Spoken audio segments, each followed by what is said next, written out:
Hello, and welcome to the newest episode of the New Year's Six podcast. Today I'll be recapping all the games that happened in week 0, thoughts on those, everything that was played yesterday, and then I'll do a little bit of preview work heading into week 1, heading into the start of many team seasons.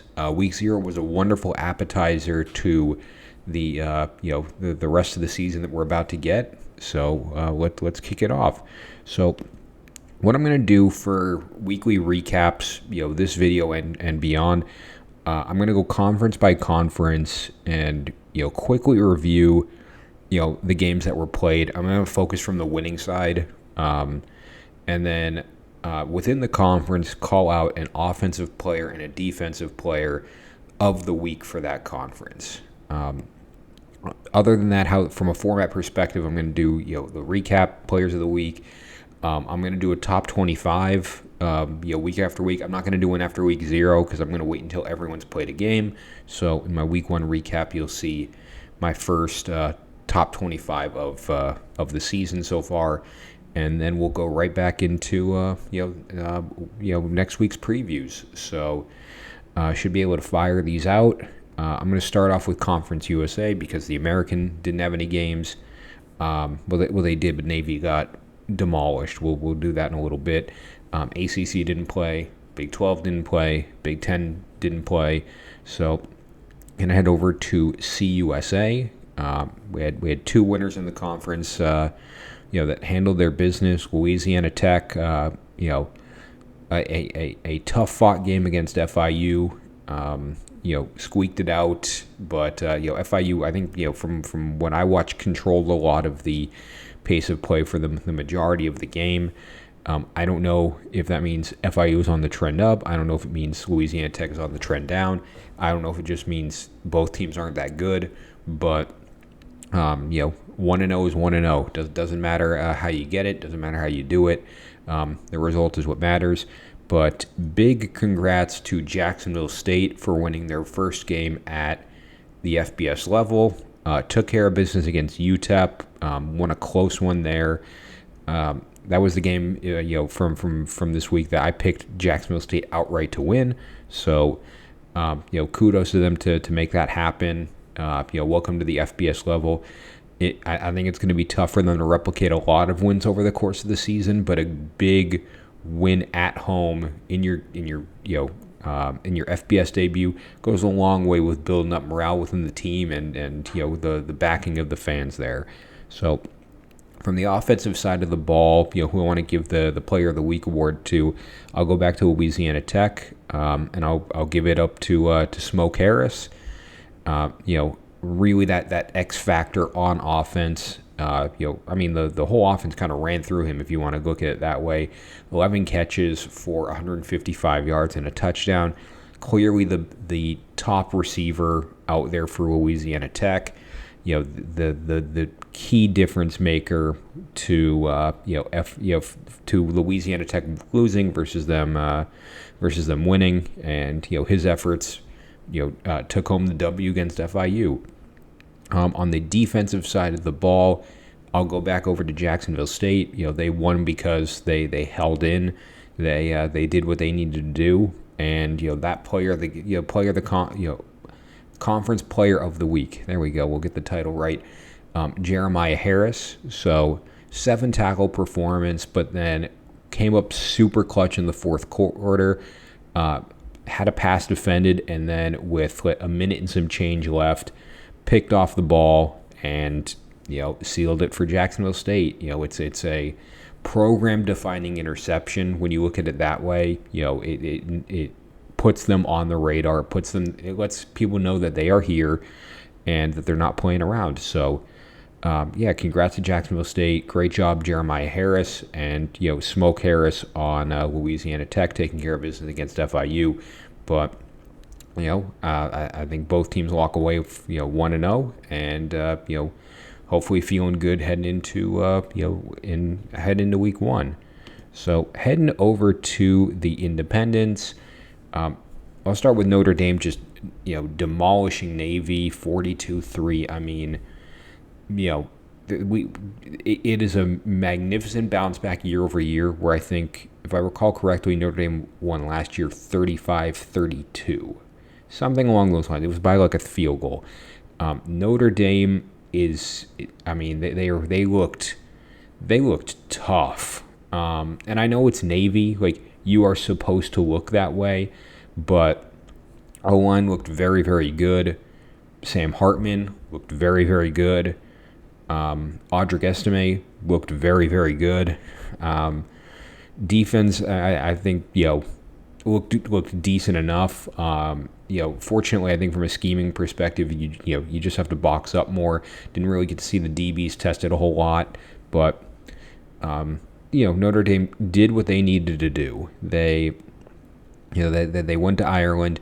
They walk. I didn't see anyone on Notre Dame go down with injury from while I was watching. So, they came out of it healthy. They look very good, and they head back to campus for Tennessee State this week. They'll be 2-0. So, good time to be a Fighting Irish fan. It's all coming together. Just got to get ready for those tougher opponents that are on your radar. But I want to give a huge shout out, kind of in the same vein as Jacksonville State. How about UMass? UMass goes on the road to New Mexico State, and wins a game that many people thought they had no business winning. I thought they had no business out there. New Mexico State was a struggling program on the rise, similar to like a UConn. Got the conference invite. Now they're at, they're up in CUSA now. But UMass came out swinging, and if it wasn't for that last second touchdown, it would have been 41-24. So New Mexico State got a touchdown at the buzzer, which doesn't really matter. But I mean, UMass looked put together. I'm not saying that they're making a bowl game. I'm not saying anything drastic like that. But they've already matched their win total from last year in one game, and I believe they still have an FCS school on the agenda. So there's a legitimate chance that they improve year over year, which is all you can ask for UMass. And I'm going to give offensive and defensive player of the week to two players on UMass.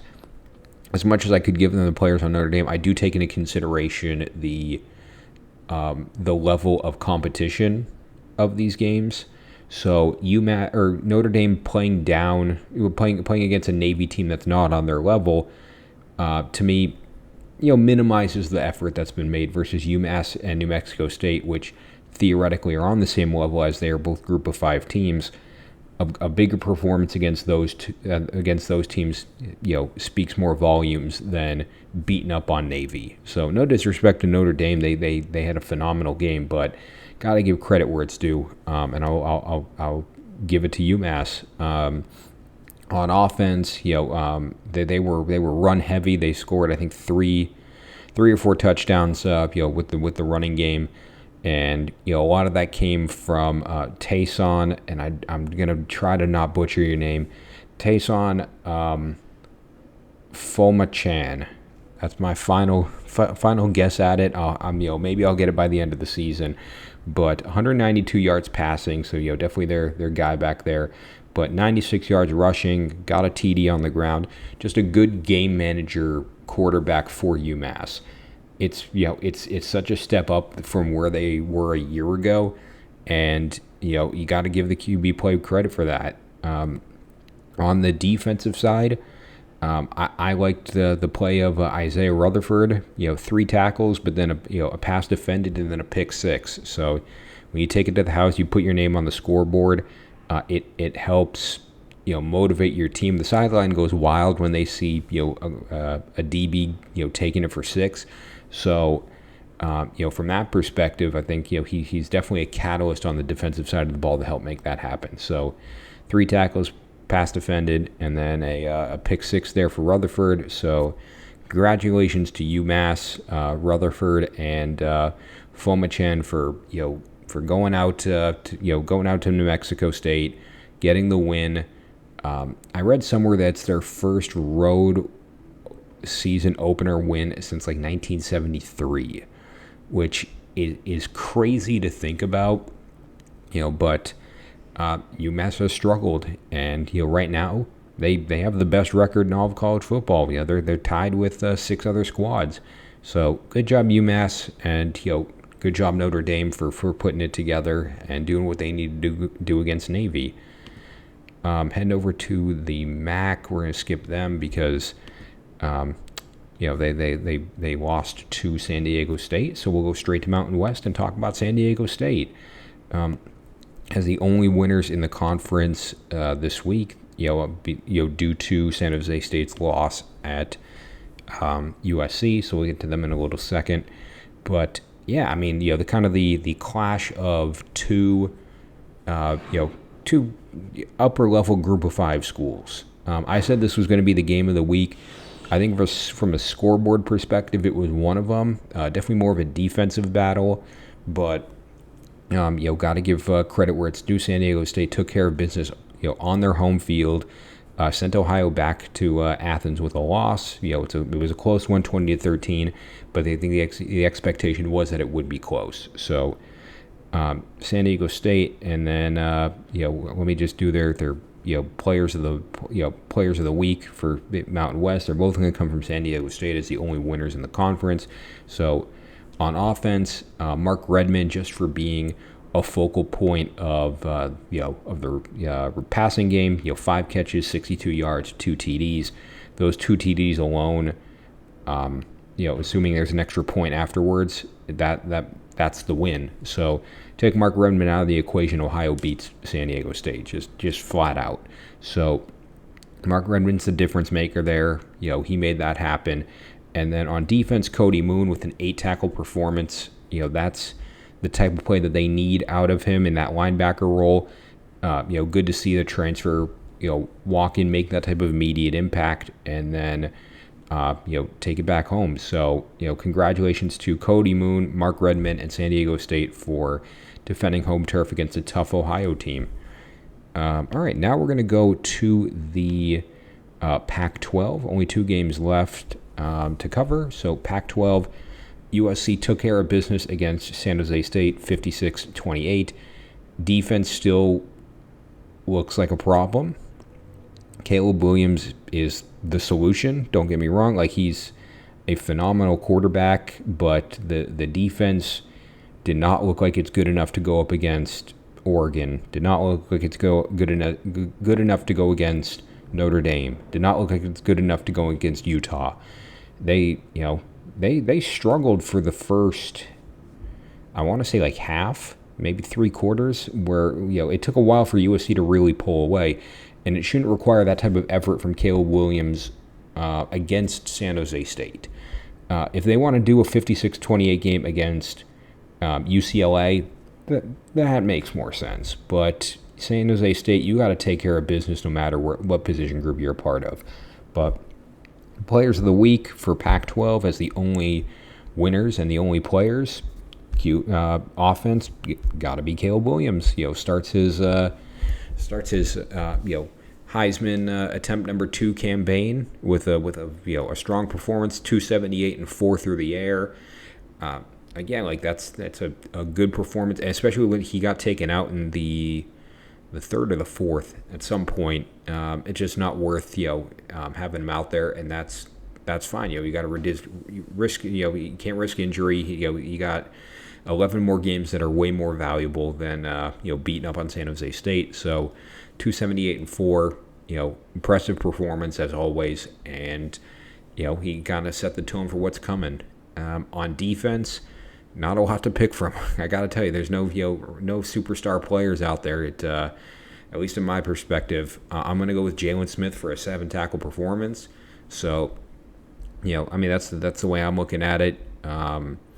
Just being that force out there, being that guy who is making plays.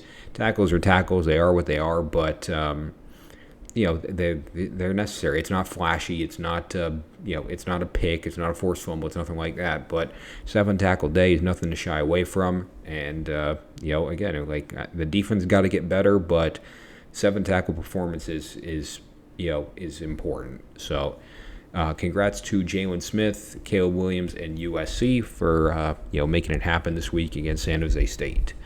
And then our last game here is Vandy, Hawaii. Vandy closes out a close one against Hawaii. Game got weather delayed. Stadium isn't just it's in disarray. It's still being constructed and built. So kind of a wild type of environment in a sense. Just not what we normally see. We're used to these kind of shrines to football, and then a late night game in Nashville in a half-made stadium, kind of unique. So, but Vandy took care of business. It was not the 63-10 beating that they gave them a year ago. It was a lot closer. I don't know if that means Vanderbilt is worse or Hawaii is better. Time will tell. We have 11 more opportunities to see. 12 if you're Hawaii. They get 13 games. But on offense, SEC Player of the Week is going to be Will Sheppard. 6 catches, 68 yards, and 2 TDs. Take that performance out of the equation, Hawaii wins. So being that focal point of the offense is huge. He's putting it together. Good start to the year. And, being that X factor at receiver goes a long way over the course of the year. On defense, I'm going to go with Dericky Wright for basically being the dominant force of the Vanderbilt secondary. So 3 tackles, 2 passes defended, and 2 interceptions. I think Vanderbilt had 3 on the day. So if he had 2, I think they only had 2, and Dericky Wright had both. So that's a pretty big standout performance on its own right. So I'm going to take Dericky Wright and Will Sheppard for a Vanderbilt team that did what they needed to do against Hawaii team that's there's no moral victories, but in a sense, a 7-point loss to an SEC school, not super bad if you're Hawaii. So, congrats to Vanderbilt, taking care of business, doing what they need to do, and then getting ready for week 1 now.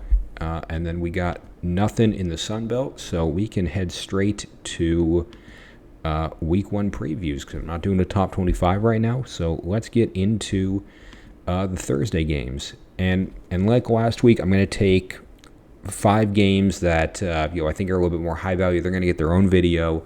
Going to dissect them a little bit more in depth. So these will just be the additional. I think there's 45 games between FBS schools. So these will be the 40 games here. So first up, we're going to do Kent State at UCF on Thursday night. UCF is the favorite. They are favored by a whopping 37 points, and the total is 57.5. So at least on my end, I have UCF winning. I don't think that's a shock to anyone. I do think Kent State is going to cover, and then I'm going to hit the over on 57.5. So I think UCF, again, is going to take care of business. I'm just wary about those huge spreads, whether it be UCF, Bama, Georgia, etc. So I think UCF wins. I think they take care of business. The model that I have has them winning 45-19. That's not a football-friendly score, but you get the general idea. It's not going to be close. We'll see just how spread out it is, but I don't think UCF faces much of a challenge in week 1 from Kent State. So just kind of the tune-up they need heading into week 2. So up next, we got NC State at UConn. Yeah, a rare Power 5 visit up to UConn there. Usually they're down in the the SEC or wherever they end up, but they got a school from Raleigh up and ready to play them. So NC State is the favorite. They are favored by 15, and the total is 46.5. So from what I got NC State winning. I don't think that's a surprise. I have NC State covering, and then I'm going to hit the over on 46.5. So NC State, I think, is a very underlooked team. I know UConn had a very good year last year, and they're looking to keep that momentum up. So we'll see how much of a challenge they pose for NC State. I think it'll be very little. My model prediction says NC State 38, UConn 14. So if that's the case, I would take NC State to cover. The same way, I didn't do it last time, but yeah, if you're actually going to make a bet for Kent State UCF, I would do Kent State covering. If you're going to do a bet for NC State UConn, I would do NC State covering. So I think NC State takes care of business. Brennan Armstrong, shows why he's the next guy. And yeah, you walk out of Connecticut, with the win, and you got Notre Dame the week after. So, I know they got that in the back of their mind, like who's coming up and what are we going to do for them. So, NC State will do what they got to do. I don't think it's going to be much of a hassle for them. I'm gonna skip Nebraska, Minnesota. They're getting their own video. I'm gonna skip Florida, Utah. They're getting their own video, and that one comes with a twist. So check the channel during the week. I may have an announcement coming out, but other than that, we'll go to Friday night. We'll do Central Michigan at Michigan State. So Michigan State is the favorite. They are favored by 14.5 points, and the total is 47 points. So on that end, I'm going to take Michigan State to win. No surprise there. I'm going to take them to cover on 14.5, and I'm going to take the over on 47. So I know things are looking bad for Michigan State as a whole. The program's in disarray. Tuck ain't coming. I get it. I get where people are coming from. I don't think it falls off. I don't think they're that bad. I really don't. They should be able to handle their business against Central Michigan, and I think they should do it pretty cleanly. The model that I have has Michigan State 41, Central Michigan 20. So really liking that over on 47. So, and the model is it's tough early in the season where we don't know what these teams are going to look like. So a lot of it comes from last year's information, but I'm pretty confident Michigan State takes care of business. I think the offense shows up a little bit more than maybe anticipated, and yeah, they're at home. They please the fans, and they're getting ready for whatever comes after this. All right, next up we got the Battle of Miami, Ohio at Miami, Florida. Who is the real Miami? I'll tell you this much, the city of Miami, Florida was named after the Miami tribe of Ohio. So we already know who the real Miami is. But they'll settle it on the football field. So Miami, Florida. I like how I have to call out which one. Miami, Florida is the favorite. They are favored by 16 points, and the total is 45. My official prediction for this, I think Miami, Florida wins. Not a surprise. I'm right on that edge of the 16, but I'm going to take Miami, Ohio to cover, and I'm going to hit the over on 45. So, and over on 45 is the bet you got to make here, because the model prediction I have is Miami, Florida 34, Miami, Ohio 18, which is 16 on the dot. But given percentages and rounding, it actually ends up being just short of 16.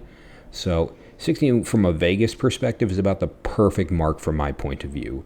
So really want to hit the over on this one. Want to make sure that I think the offense has come alive. Mainly from Miami's point of view, they struggled offensively last year, but I think this is the year it kind of comes together, and especially against a team that they are more athletic than. They outspeed, they outweigh.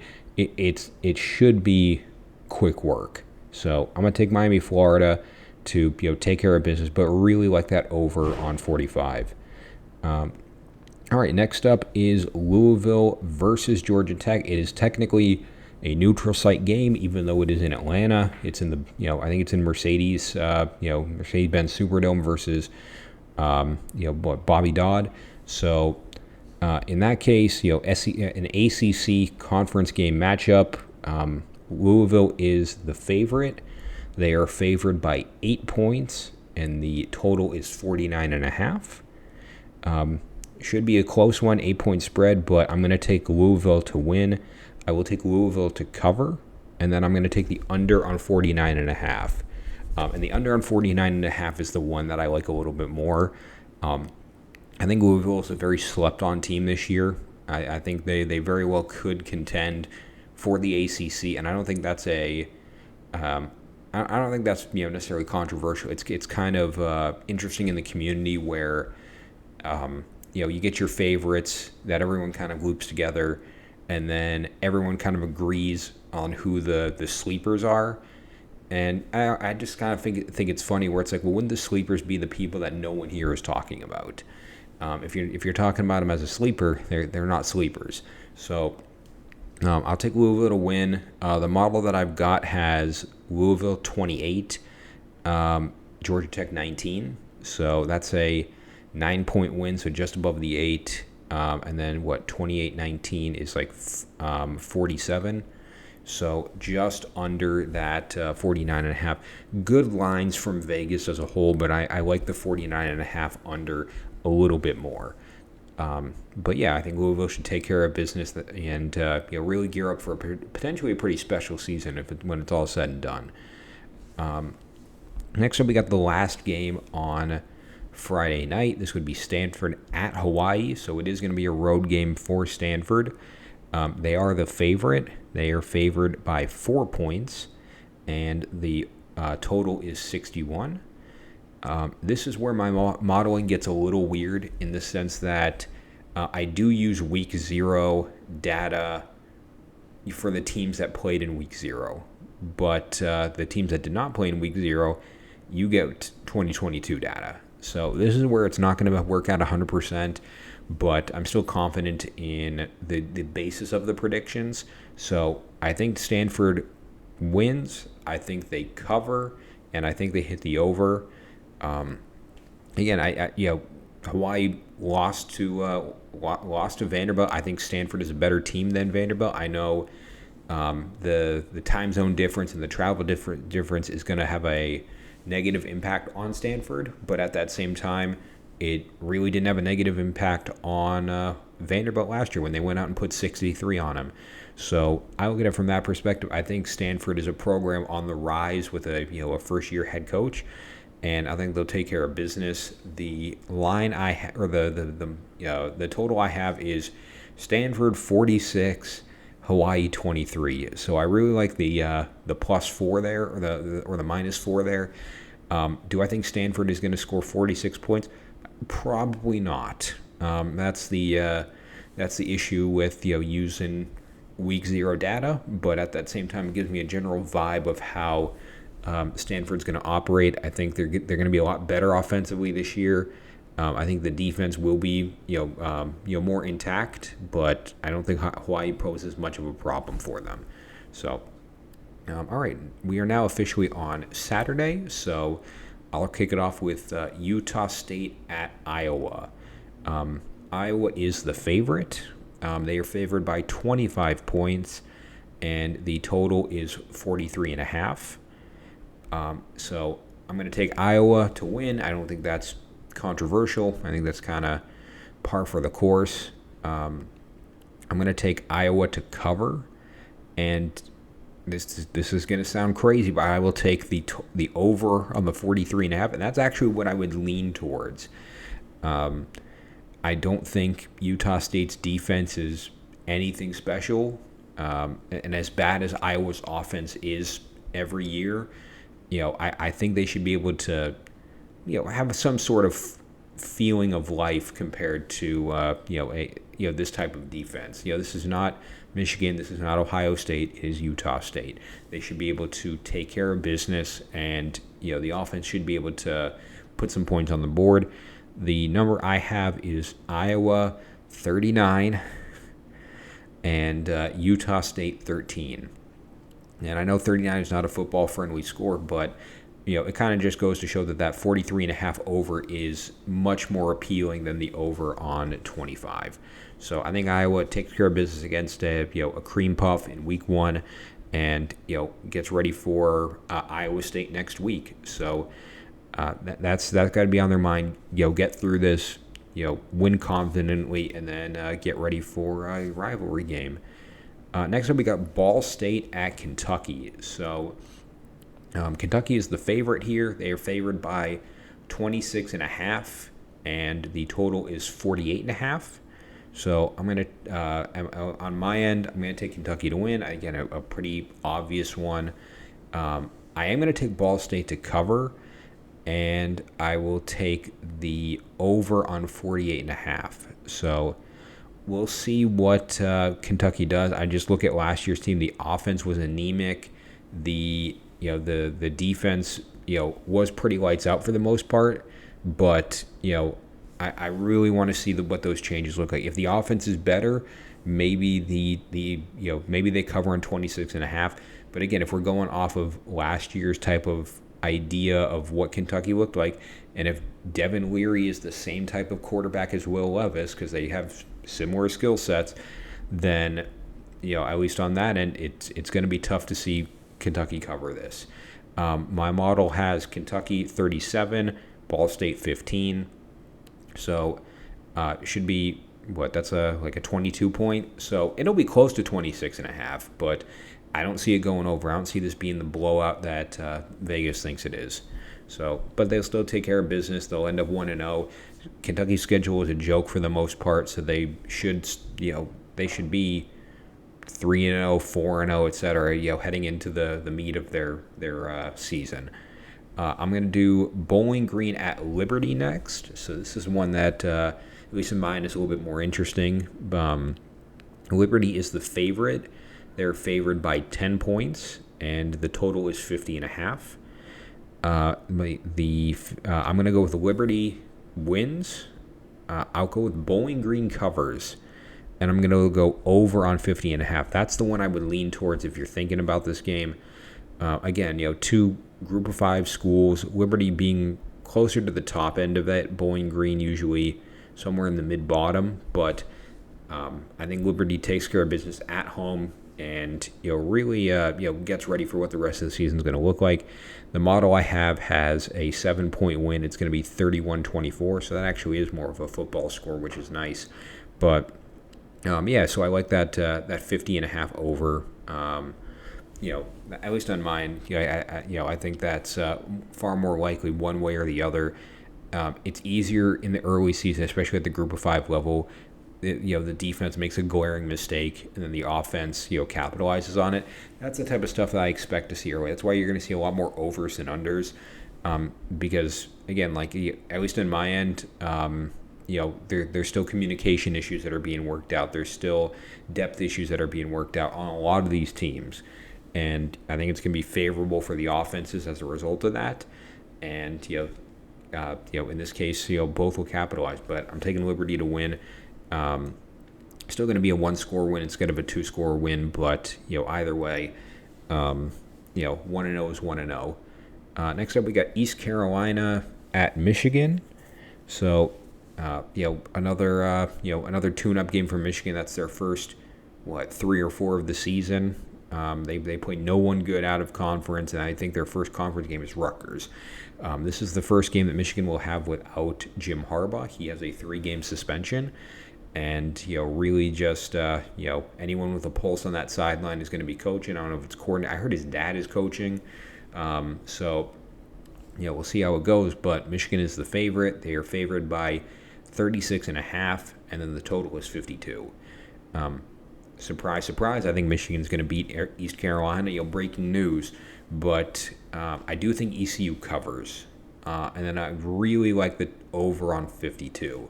So, it's 36.5 is a big spread.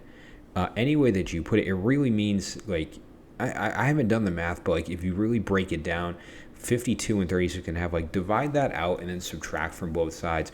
It means that they think Michigan is just going to dominate ECU, which, is going to happen. Don't get me wrong. But, I don't know. I mean, I think, what do you think is more likely, at least in my eyes, where it's like a team just goes out and wins by 35 or something wrong happens, someone can't get, someone has a bad game, someone's heart isn't into it because they think it's a joke, and they, the first, quarter and a half, they're sleepwalking. Like, both are options, but I think from time and time we see that those 36 and a half type spreads, 38-point spreads, etc., they're a lot easier said than done. So I'll take ECU from just a purely competence point of view. They're not a scrub team in the American. They're a solid squad out there. Michigan is a very, very good team. Don't get me wrong. They are one of the best teams in the country. But I think they'll just take their their foot off the gas, so to speak. In the third and fourth quarter. Do you need 70 points against ECU? I don't think so. But modeling score prediction: Michigan 47, ECU 15. And I don't think there's a Michigan fan out there that would be upset with that. So, you hit the over on 52, you still win by 30-plus points. Everyone wins. But, all right, so next up is Fresno State at Purdue. So, Purdue is the favorite here. They are favored by 4 points, and the total is 48.5. I'm going to take Purdue to win. I will take Purdue to cover, and I will take the over on 48.5. I really like Purdue covering this game. I think Purdue is being kind of slept on right now. They have a brutal schedule, don't get me wrong, but they should be able to take care of business against Fresno State.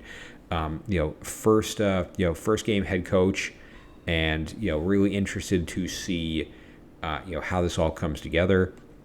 Score prediction for my model is Purdue 34, Fresno State 20, and that's pretty realistic, right? Like, that's a 2-score win against a top-tier Group of 5 school.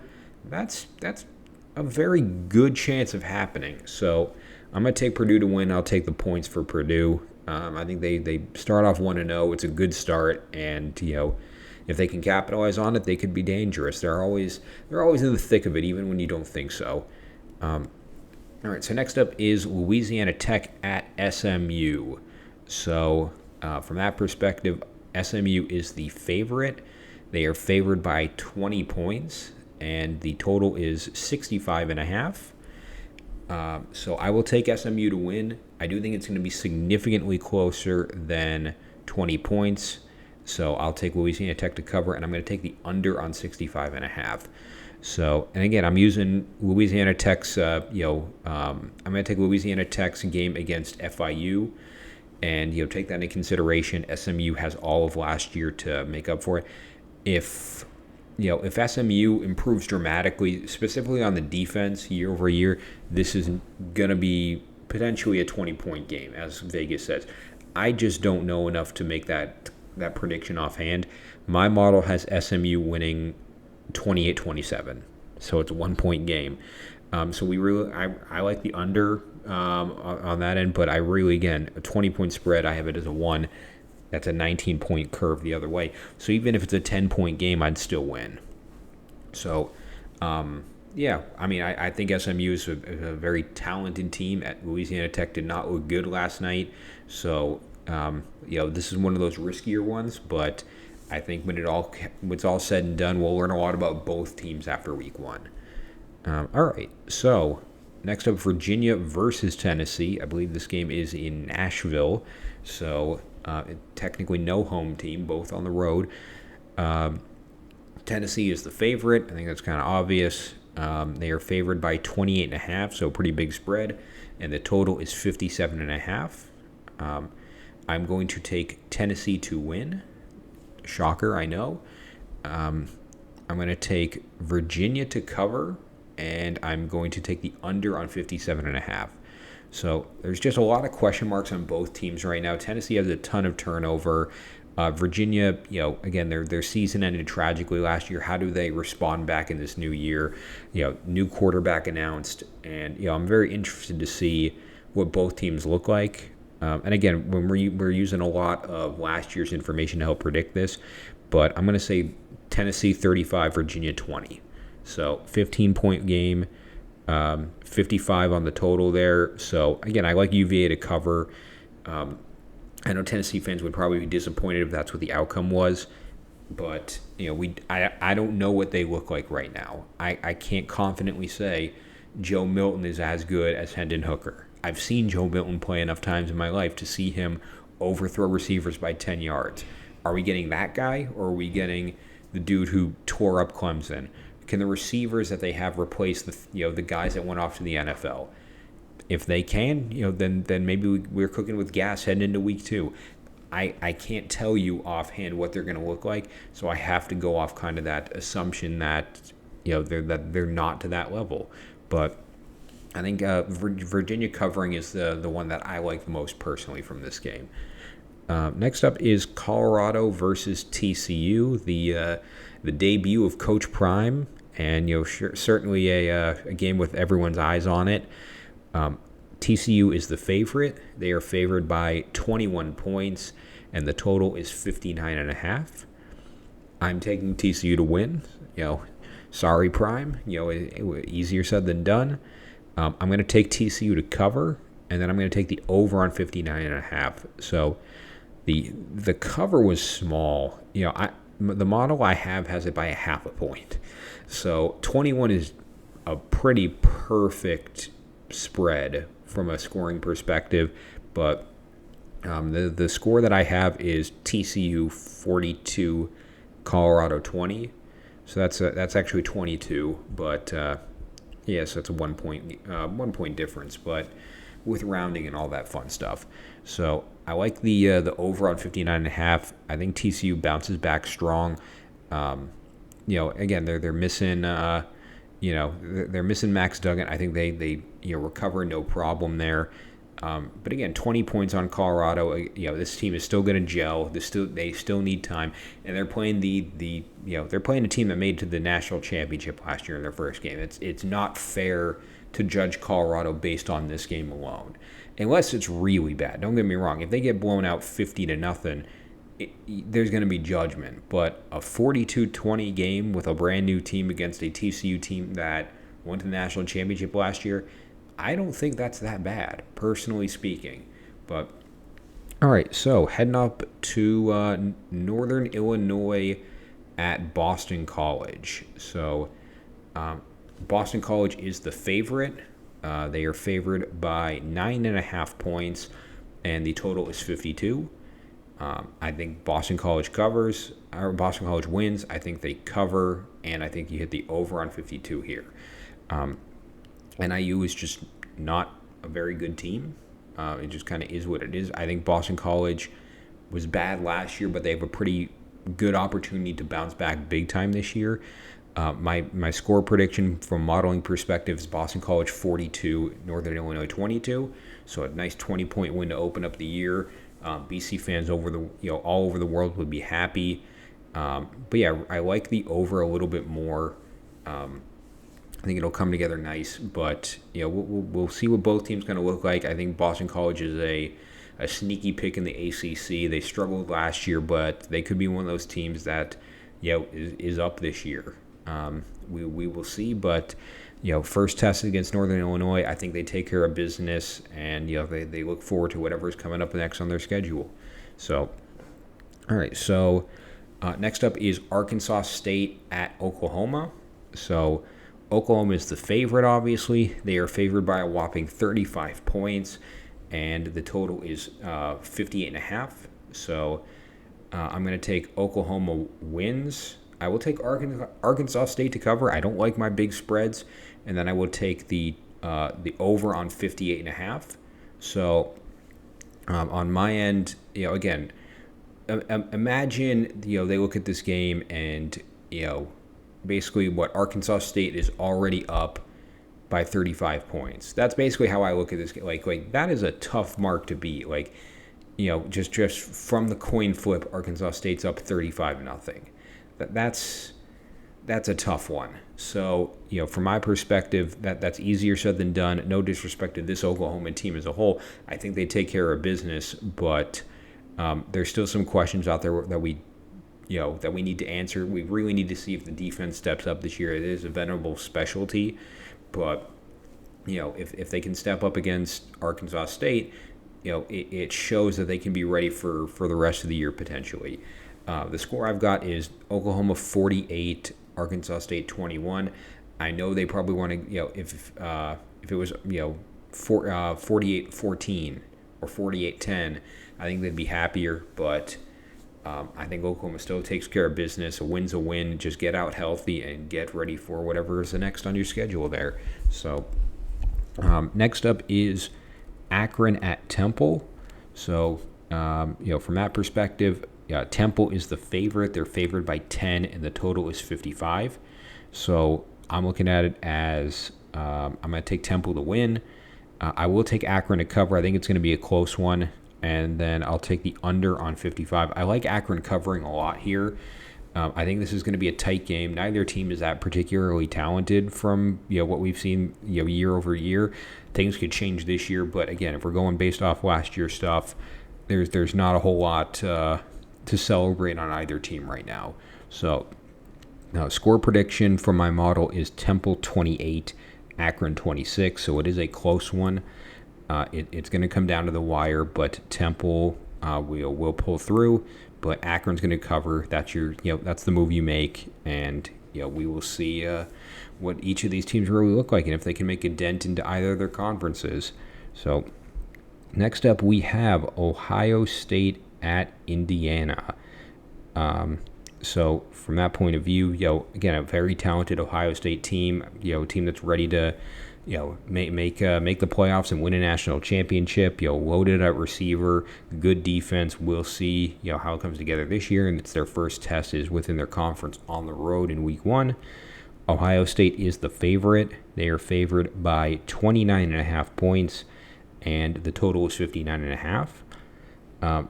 On my end, I will take Ohio State to win. I don't think anyone's taking Indiana. I will take Indiana to cover, and then I'll take the over on 59.5. So as much as Indiana struggled last year, there's just still some question marks out there for Ohio State that I can't speak on. I really want to know what's going on at quarterback. We'll find out in week 1. But from a score prediction point of view, I'm going to do Ohio State 39, Indiana 24. And I know that 24 is what's getting at people. I can see it. You're like, you really think they're going to put up 24 on Ohio State, a defense that gave up 19 a game last year, and shuts high-level opponents down all the time. It's week 1. These things happen. I think the alternative being that Ohio State wins by 30 or more is much easier said than done, as talented as a team as they are. But I still think they take care of business. 39-23 is still it's a comfortable win, at least through 2.5, 3 quarters, and they probably pull away. But I think Ohio State leaves it 1-0 and gets ready for what they've got ahead. All right, so UMass at Auburn, and this was going to take into account UMass's game against New Mexico State. So with that in mind, Auburn is the favorite. They are favored by 37 points, and the total is 52.5. I'm going to take Auburn to win, obviously. I'm going to take UMass to cover, and I'm going to take the over on 52.5. So this is not a hyper reaction to UMass looking competent this week. It's more so, what is this Auburn team? I think you take the two of those together, I think they still win comfortably. I got Auburn 42, UMass 25. So that's a 17-point win.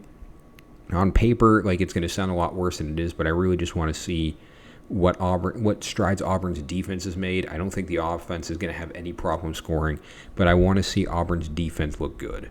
So that's on my end. I think, again, Auburn takes care of business. I like UMass to cover because, again, they looked like a football team this week. They came away with the win. They're going to be run heavy, so Auburn, get your D-line ready. They're going to be working, but I'm just really curious to see how this all comes together for both of these teams. So Auburn a win, but I think UMass gives them maybe more of a problem than what Vegas says they will. Okay, so next up is Buffalo at Wisconsin.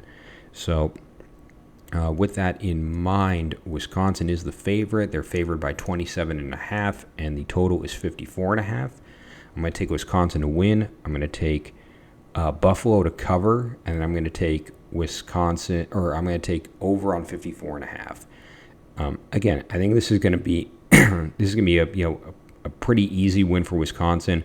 It's just not going to be 27.5. I've got Wisconsin 41, Buffalo 17. I don't think Wisconsin fans are going to be mad at that. That's a good looking score on paper. It means the offense is on fire. It means the defense is still cooking.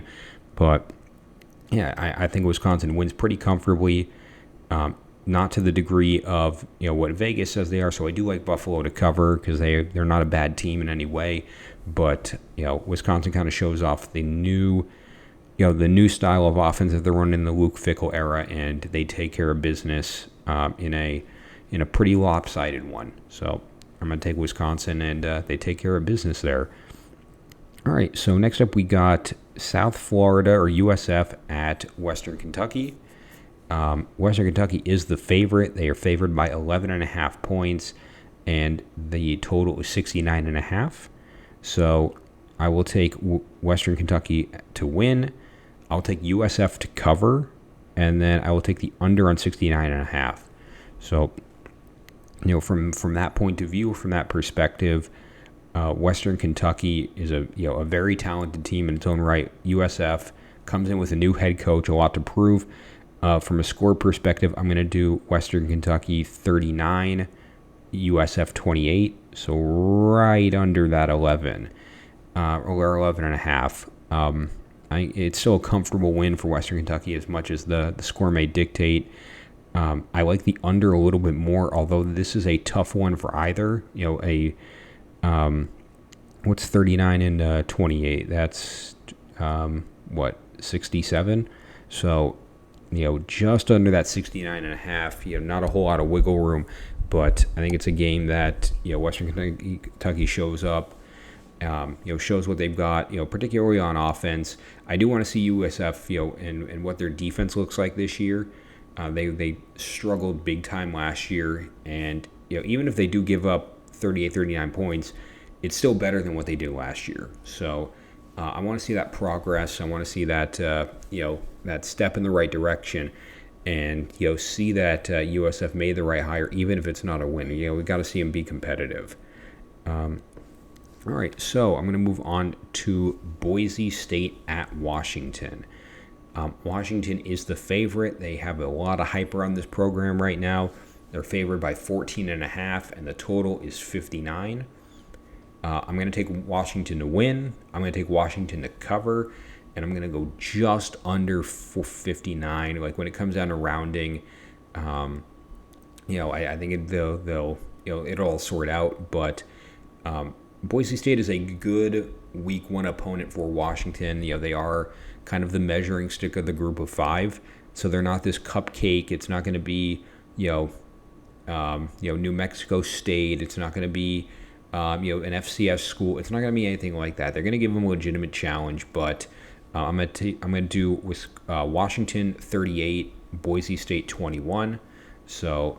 That puts it exactly at 59 for the total, but that's with some rounding here and there. But so 38-21 is a 17-point win, just above that 14.5. So again, this is a tough one to measure from a stat line point of view. But I think Washington shows that they are here, that Michael Penix is still the guy, and they're ready to go for the Pac-12 and beyond.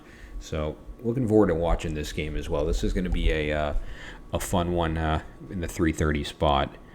All right, so next up is Rice at Texas. Monumental expectations for Texas this year. Their goal is to win the Big 12. Their goal is to compete for a playoff spot and to get ready for that move to the SEC. But on my end, Texas is the favorite. They are favored by 35 points. The total is 59. I'm going to take Texas to win. I'm going to take Rice to cover in a very tight one. And I'm going to take the over on 59. So the Rice covering, I have them losing by 34. So it's razor thin. I got Texas 51, Rice 17. So, again, from that perspective, that means that the offense is alive for Texas. It means that the defense, I'm sure the starters are gone at this point, and Rice picks up an extra touchdown in garbage time. But again, I really like the over. I think Quinn Ewers is a very good quarterback for Texas. The receiver room is stacked as always, but I think Rice squeaks in just under that 35, so it shouldn't be a close one for Texas. 51-17 is a pretty impressive score by any right. So I'm gonna take Texas big in that matchup.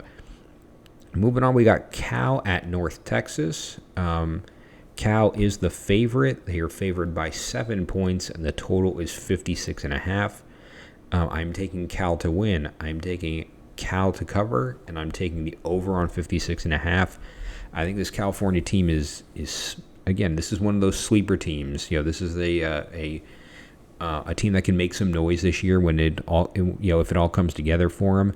I really want to see what North Texas can do, mainly from a defensive point of view. I think Cal comes out, swinging. They come out, firing on all cylinders. And score prediction is Cal 43, North Texas 22. So I think Cal wins big. It is not going to be a close one that Vegas thinks it is. I think the offense for Cal is alive and ready, and we'll make it. We'll see what happens. We'll make it happen this year, but not a challenge for Cal in week 1, regardless of what the line says it is. So I think they walk, and it's a road game too for Cal, which is kind of interesting. But I think they walk into Denton, beat the brakes off North Texas, and go home 1-0, and that's all you really can ask for. So, all right. So next up, we got Nevada at USC, and this takes into account yesterday's game, for USC. So USC is the favorite. They are favored by 38.5, and the total is 66. I think USC is going to. I'm picking USC to win. I don't think anyone's picking Nevada. This might be the only big spread game where I'm picking the favorite. I am going to pick USC to cover, and I'm going to take the over on 66. I like that one a lot more. But a score prediction: USC 59, Nevada 19. So again, much easier said than done. It's tough to incorporate yesterday's data into a model that uses last year's data, but again, it's the early weeks of the model are a little bit more hodgepodge, and this is one of those examples. Do I think they're going to drop near 60 on Nevada? Probably not, but hitting the over on 66, that's what really drives the point home. So I think USC again takes care of business, another cupcake at home. And they're gearing up for what they've got for the rest of the season there. So I like USC, and I like them big. So they will take care of business. Now, all right, moving on to New Mexico at Texas A&M. The new chapter of the Jimbo era down there in College Station. Texas A&M is the favorite. They are favored by 38 points, and the total is 48.5. So from that point of view, I'm taking Texas A&M to win. I think everyone in the world is. I am going to take New Mexico to cover, and I'm going to take the over on 48.5. From a score perspective, I got Texas A&M 40. I got New Mexico 14. So it means that the defense is there. The offense didn't just beat up on New Mexico. But it's competent enough to put points on the board, drive down the field, do whatever they need to do, and maybe you want to see a smaller score, on New Mexico side. Maybe you want to see, if you're a Texas A&M fan, you want to see like 40-7. That'd be kind of nice, but that still doesn't even cover the spread. If you're an Aggie fan and you saw a 42-7 win, would you be mad? I don't think so. So that's the way I'm looking at it. I think Texas A&M will be fine in this game. They got Miami the week after. That'll be the game that they're really focused on. So they'll do what they have to do at home, and then they got to go down to South Beach. So next up is Army at Louisiana Monroe. So, here we go with Army is the favorite. They are favored by 9.5 points, and the total is 48.5. I like Army to win. I like UL Monroe to cover, and then I'm going to take the over on 48.5. So, and Army not covering is by a razor thin margin. I got Army 32, UL Monroe 22, and again that's rounding in Army's favor. So that's a 10-point win, but when you really do the math, it ends up being closer to a 9-point win. So just looking at it that way, it's still going to be right around what Vegas has. But again, I like the over. I think the run game for Army and the triple option works wonders. UL Monroe is not a good group of 5 squad. I think they're going to have another rough year ahead of them. But, again, like Army could be anything. They could be 2-10 or 10-2 this year. No one ever knows what they're going to be. It's the same with all the service academies where, I penciled in Air Force this year as like this is the year they kill it. We'll see. I think I said the same thing last year about Army. One of these service academies will end up being the top dog. We'll see if Army makes a claim in week 1 to show that they're the guy. But I don't think they should have much of a problem with UL Monroe, even if the score says it's a 10-point game. Next up is Washington State at Colorado State. So a rare, again, a Power 5 road game to the Group of 5. So I think there's only two or three of those this week. But I'm gonna take Washington State is the favorite. They are favored by 12 points, and the total is 54.5. I'm gonna take Washington State to win. I'll take Washington State to cover, and I'm gonna go just under the 45.5. It's scary how small it is, because I'll take Washington State 40 to 15. So in that case, it's 55. It looks like it's going to be over, but the rounding errors support the under a little bit more. When you really get down to it, I'm not going to give you it's Washington State 39.95. I'm not going to read it off like that, but the difference I have is 0.05 under the 54.5.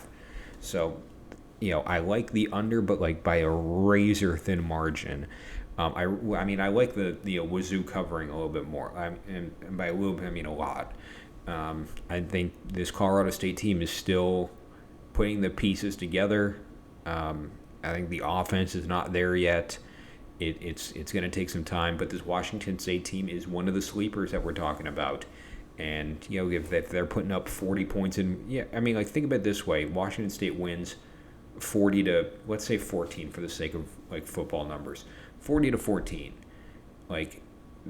That's the expectation in the Power 5. That's the expectation in the Pac-12. So, why can't Washington State hit that mark? I know, they've kind of struggled in years, but I don't think this is that year. So I'll take Washington State to win, and I'll take them to win big. Shouldn't be much of a problem in week 1. But we are moving on now to Texas State at Baylor. Baylor is the favorite. They are favored by 26.5 points. The total is 60.5 points. So I'm going to take Texas State to win. I think we all are. I am going to take I'm going to take Baylor to win. Wow, excuse me. I'm going to take Baylor to win. I will take Texas State to cover, and I'll take the over on 60.5. So the score that I've got is Baylor 42, Texas State 19. I think the Baylor offense just comes out and has a field day. They take care of business, but it's not to that 26.5 point line. At least on my end, I think this is a very good Baylor team. But at that same time, I don't think they have the need to blow out a Group of 5 team in their state. There's still relationships being built there. I think they, again, take their foot off the gas in the fourth quarter, just rush the ball until they can kill time, and Texas State is not going to be able to, take the ball out of Texas State's hand in a sense. So, just kind of play the middle of the field, get out, and Baylor wins comfortably in week one. So, all right, we're going to move on to UTSA at Houston. So in this case, UTSA is the favorite. They are a 1-point favorite, and the total is 60.5. So ignore the points, ignore the spread. I'm taking Houston outright. I think, again, I know this is a talented UTSA team. Don't get me wrong. I think this is a talented Houston team in its own right, especially against an opponent that theoretically I think Houston outclasses. I'm going to take Houston 44, UTSA 26. So a win for Houston and a big win, and shows them that they are at the level of the Power Five, that they are here to play. And if UTSA is there, which one of you is next? Come on down Texas, come on down Oklahoma. We'll beat you too. So I think Houston wins. It's a talented UTSA team. Don't get me wrong; it's one of the best in the group of five. But I think Houston's ready to make a name for themselves, and they have a statement win at home against a top-level group of five team. Next up is Middle Tennessee at Alabama. Alabama is the favorite, obviously, by a whopping 39.5 points, and the total is 51.5. I am going to take I'm taking Alabama. Alabama to win. I will take Middle Tennessee to cover, and I'll take the over on 51.5. From a score perspective, Bama 49, MTSU 16. So, and I know 16 is in a sense scary. If you're like, oh, we gave up 2 touchdowns or whatever. Let's say 17, 2 touchdowns and a field goal. Okay, but you still scored 49. We can take a breath. I just don't think Bama needs to go out there and win by 40-50. I think the goal is, again, try out your QBs, figure out who the guy is long term, whether it's Simpson, whether it's Milroe, whoever, Buckner. They have options. This is basically a preseason game for them, and they want to know who their guy is, knowing that Texas is next week. And if you spend all the time out there just trying to air it out and do foolish things, it's kind of a waste of everyone's time. So I don't think they're going to try to run up the score. I think they're just going to try to see who's the best looking QB and who gives us the best chance of beating Texas next week. So I'll take Bama. I'll take the over. That's the one I like more on the 51.5 side. So, and again, a 32-point win is still a 32-point win. No one is going to, be too upset with that one. So, next up is Toledo at Illinois. Illinois is the favorite. They are favored by 8.5, and the total is 46.5. I'm taking Illinois to win. I'm taking Illinois to cover, and I like that bet a lot. And I'm going to take the over on 46.5. Again, this is an Illinois team that had one of the best defenses in all of college last year. This is a talented Toledo team in its own right. They're my favorite to win the MAC, but I think Illinois comes in and kind of steps on their throat a little bit. I'm going to say Illinois 38, Toledo 14. So that's what I'm looking at. I think Illinois, again, continues to show up. They established that dominant run game. Chase Brown is gone. Someone's going to fill the spot. So I think Illinois will take care of business. I think that they come up big against a good test in week one to prepare them for the rest of the season, to prepare them for opponents that they'll see in the Big Ten. And Toledo's not at the level of Ohio State or Michigan or any of them, but they're a good kind of barometer of where the program stands. So I'll take Illinois. I'll take them big. And even if, again, even if it's not by 24 points, it ends up being by 15, you still win. So I think Illinois takes care of business and kind of showcases that last year was not a fluke. I'm going to skip North Carolina, South Carolina. That's getting its own video later in the week. So next up we got West Virginia at Penn State. So looking at it from that perspective, Penn State is the favorite. Very high expectations on that team this year.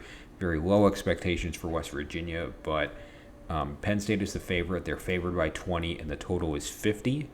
I'm going to take Penn State wins. I'll take West Virginia to cover, and I'll take the over on 50. So, again, this is a West Virginia team that struggled last year, especially on the defensive side of the ball. Penn State, very good defense last year. Offense was very good in its own right as well. But with that in mind, this type of game is usually pretty scrappy. These are two kind of historic rivals that don't get to play each other that often. There's going to be some up and down. This is not the week one cupcake that all the other Power 5 is playing right now. I think West Virginia is going to throw some things that Penn State isn't expecting. I think it's going to be close. I have Penn State 34, West Virginia 24, so a 10-point win. It's competitive, it's fun, it's the whiteout. So I'm looking at it from that perspective. I think Penn State will take care of business, but it's going to be a lot closer than what their fans expect. There's going to be a lot of whining. There's going to be, oh my God, we're never going to beat Ohio State. We're never going to beat Michigan. We can barely get by West Virginia, and we're going to pump the brakes on that. We're gonna breathe in through your nose, out through your mouth, and just understand that there's 11 games after this. There's plenty of time to figure that out. But it's going to be a testy environment. It's going to be again, it's one of the best stadiums out there. It's going to be a rough and loud atmosphere, but Penn State will win in a closer one than what's expected. Next up, we got Texas Tech at Wyoming. So Texas Tech is the favorite again, going on the road. Shout out to the Power 5 teams doing that this week. It's a bold move. But Texas Tech on the road, they are the favored by 14. And the total is 52.5. I'm going to take Texas Tech to win. I will take Texas Tech to cover, and I'll take the over on 52.5. I am very high on this Texas Tech team this year. Again, these are one of those like sleepers that everyone has. I put them in my top 25. I don't know where Texas Tech is right now. I think they're in the others receiving votes, but I think it's a pretty comfortable win for Texas Tech. I'm going to say Texas Tech 41, Wyoming 20. So again, like the high-powered offense will be there.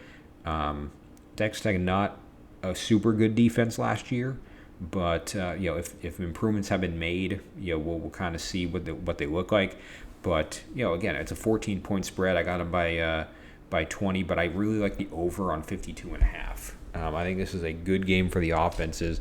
I think Texas Tech comes out firing the ball, running hard, and they show Wyoming why they're in the Big 12 and why they're a tier above what Wyoming plays. So Texas Tech taking them big, and the offenses shine. Next up, we have Old Dominion at Virginia Tech. Virginia Tech is the favorite. They are favored by 15.5 points, and the total is 59.5. I'm going to take Virginia Tech to win. I'm going to take them to cover, and I will take the over on 49.5. I believe this is the game Virginia Tech lost last year, so they want revenge, and I think they're going to get it. I think they get it in the best way possible by a pretty comfortable win. I'm going to say I'm going to take. Did I say West Virginia? Damn, I'm still in that other game. Virginia Tech lost this game last year. They want revenge, and they're going to take it the best way they know how. I'm going to say Virginia Tech 36, Old Dominion 17. So all that means in my eyes is that Virginia Tech offense kind of comes alive a little bit more. Old Dominion, not a good offense last year. So, I mean, even them putting up, 17 points is an accomplishment. That's, probably they averaged, 19.5 a game last year. So 17 against Virginia Tech is, nothing to laugh at if you're them. But Virginia Tech is, at least in my end, they could be a program on the rise. We'll really see what they look like this year. Virginia Tech is my answer consistently when people ask me college football is better when blank program is good. Virginia Tech is one of my written in stone answers. I think it's gonna be a good time. I think Virginia Tech is there. I don't know if they're at the level of the rest of the ACC, but if they show up and showcase that they're ready to compete against Old Dominion, maybe they win a game or two that they shouldn't over the course of the year. But I like the over on 49.5. That's what I'm taking if I'm betting. So that's where I'd lean if you're interested in putting a bet this game. So Virginia Tech wins. They win comfortably, and the offenses are alive. Next up, we got South Alabama at Tulane. Tulane's the favored by 6.5, and the total is 55. I'm going to take Tulane to win. The top 25 team coming out of the American, not something to take lightly. I will take South Alabama to cover because I think the South Alabama team is very talented in their own right, and I'll take the under on 55. So the bet I like is under 6.5. So South Alabama covering. I'm going to take Tulane 28, South Alabama 26. So that's the way I'm leaning. It's going to be a close one. It's going to be a back and forth game. Both of these are two of the top level talented teams at the Group of 5 level, and only a matter of time before we kind of see who emerges. Who's going to show up as the top dog of Group of 5? Who's going to get that New Year's 6 bowl selection? I didn't pick either of these teams, but they're definitely in the thick of it when it's all said and done. So very good game, especially for that time slot that I think it's the 8 p.m. So, we'll see. But, it should be a good one if you're a fan of either team. Next up, we got Sam Houston at BYU. This is Sam Houston's debut at the FBS level. BYU is the favorite. They are favored by 20 points, and the total is 50.5.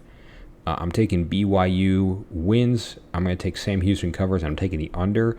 Now, this is where the model fails me a little bit in the sense that I have no data to input for Sam Houston. So, by virtue, I have to put zeros. That is not good from a planning point of view. So, if we're looking at the score that I've got, it's BYU 16, Sam Houston 15. So, is that going to happen? Probably not. But from an over-under point of view, I like that more than the 20-point spread. This is one of the ones that's going to be hard to predict due to not knowing what Sam Houston is.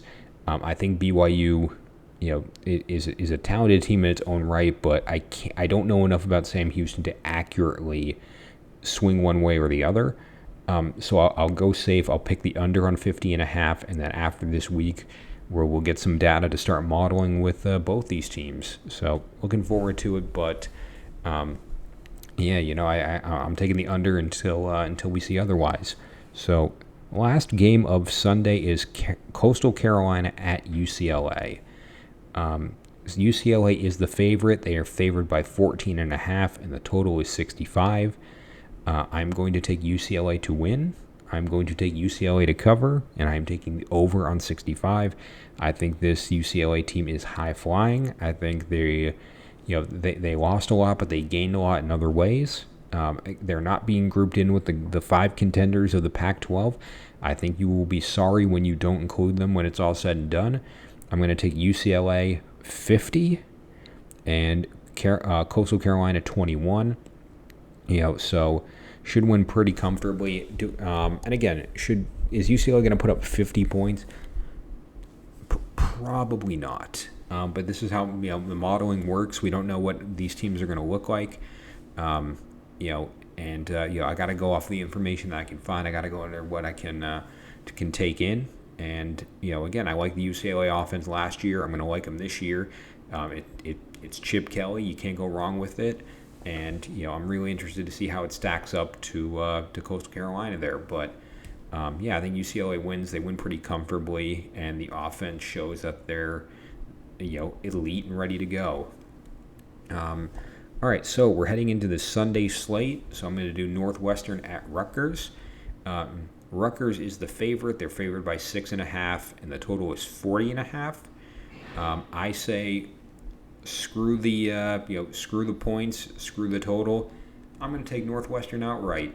Yeah, with everything they've got going on surrounding that program, the cloud that hangs over Northwestern right now, it's the perfect chance for an upset. It's the perfect chance for them to go on the road, and Rutgers feels like a program on the rise.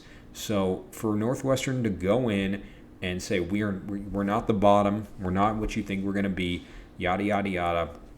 I think they win close. I have 23-22 in my mind, so a very tight one. But I think Northwestern will will their way to a win in the first game of this year. There's so much animosity. There's really only two ways this Northwestern year goes. They endure, they persevere, and they win games that they have no business winning, which is kind of the Northwestern way of doing things right now, or they just completely fold and go on 0-12. There is no middle ground for them. But I think Rutgers is the first game where they show up and say, all right, everyone's been talking about us. Now they're going to talk about us winning. So I'll take Northwestern to win. It'll be a close one. But take a money line so you get more, and take it from there. And this will be the next one is the last game I'll cover here because LSU Florida State is going to get their own video. Clemson Duke is going to get their own video. So to wrap up today is Oregon State San Jose State. This has this takes into account San Jose State's loss at USC yesterday.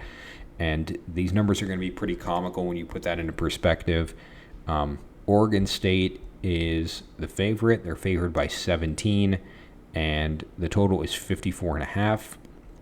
I'm taking Oregon State to win, Oregon State to cover, and the over on 54.5. Now, this is where my modeling fails me a little bit, but bear with me. I'm going to take Oregon State 72. San Jose State 18. Now that is a crazy number. Knowing that the Oregon State is run first, right? I mean, are they really going to put up 72 points? Probably not. But I think it's more of a testament to the offense being better this year. I think it's more of a testament to the fact that DJ Uiagalelei is the guy that Oregon State needs to get over the hump. I think San Jose State got pretty outclassed by USC this week. I think Oregon State is on that same level as USC. I know that's not the popular opinion right now, but if it was 56-28, Oregon State should be able to, again, hit the over on the 17. Now, they shouldn't hit at the level that, I got I'm at by 54. I don't think they have to do it by that much. But I think the 17 is the wrong number. It should be higher. And, Oregon State is going to walk, and it's a road game for Oregon State too, which is interesting. So, I think they head down to San Jose State, they take care of business, and they walk away looking better than USC. Think about it that way. San Jose, Oregon State walks away, and the narrative is now they looked better against San Jose State than USC did. That is a statement win in a sense early on. So that's what I think it's going to look like. But yeah, so that is my week one previews coming up. So thank you all for watching today. Thank you all for being a part of the college football season. Let me know your thoughts. Let me know where I'm right, where I'm wrong, what you're thinking for this upcoming week. And yeah, stay in tune this week. We got a few preview videos coming out over the course of the week. Gonna be a fun time. Gonna be exciting week as a whole, especially if your team hasn't played yet. And yeah, really looking forward to sharing the season with you.